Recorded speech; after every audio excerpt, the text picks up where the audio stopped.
दोस्तों, कभी सोचा है कि जब दिल्ली और टोक्यो एक ही मेज पर बैठते हैं तो सिर्फ बातें नहीं होती, बल्कि भविष्य की नई कहानी लिखी जाती है। 29 अगस्त 2025, टोक्यो। लाल कालीन, गार्ड ऑफ ऑनर और दुनिया की नजरें प्रधानमंत्री नरेंद्र मोदी और जापान के प्रधानमंत्री शिगेरू इशिबा पर टिकी थी।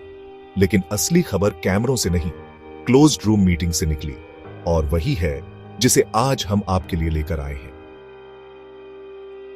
दोस्तों, चंद्रयान 5 अब सिर्फ भारत का मिशन नहीं होगा।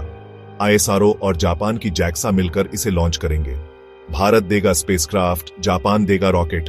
कल्पना कीजिए, चांद पर जब तिरंगा लहराएगा तो उसके साथ जापान का लाल सूरज भी चमकेगा। यह है दोस्ती का वो प्रतीक जिसे आने वाली पीढ़ियां याद रखेंगी। आम लोग सोचते हैं कि शिखर सम्मेलन सिर्फ नेताओं की फोटो के लिए होता है, लेकिन असली फायदा मिलेगा युवाओं को।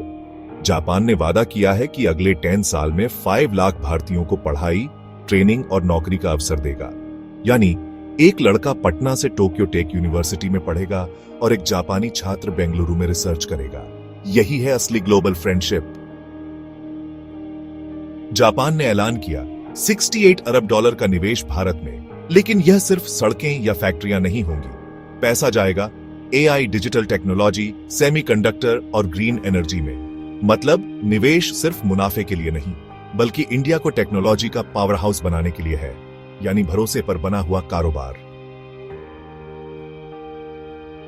शायद आप सोचें कि समुद्र की सुरक्षा का आपसे क्या लेना देना, पर ध्यान दीजिए, दुनिया का 60% व्यापार इन्हीं रास्तों से गुजरता है।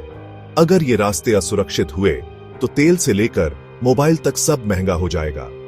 भारत और जापान ने मिलकर कहा, समंदर सबका है, रास्ते सबके लिए खुले रहेंगे। यानी आपके घर की जेब तक यह फैसला असर करेगा। मोदी ने साफ कहा, make in India, make for world. जापानी कंपनियां भारत में उत्पादन करेंगी और दुनिया को बेचेंगी। यानी भारत बनेगा ग्लोबल मैन्युफैक्चरिंग हब। और दोस्तों, जापान जब भरोसा करता है तो वह पीढ़ियों तक निभाता है। आज की डील कल का भरोसा और आने वाली पीढ़ियों का भविष्य है।